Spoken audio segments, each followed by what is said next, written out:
YouTube. In this video, we'll be taking a look at how to change the home screen grid on the Samsung Galaxy S26 Ultra. This will work for the S26 Ultra, S26, and the S26 Plus as well.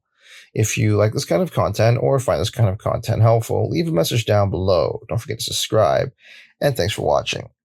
So if you want to change the layout or the number of icons on a grid row or column on your S26 Ultra, thankfully it's pretty easy to do so. The first thing that you want to do is actually access the home screen menu, and there's actually a quick shortcut to do so. On a blank portion of your home screen, you want to hold down, and then you get access to this quick menu.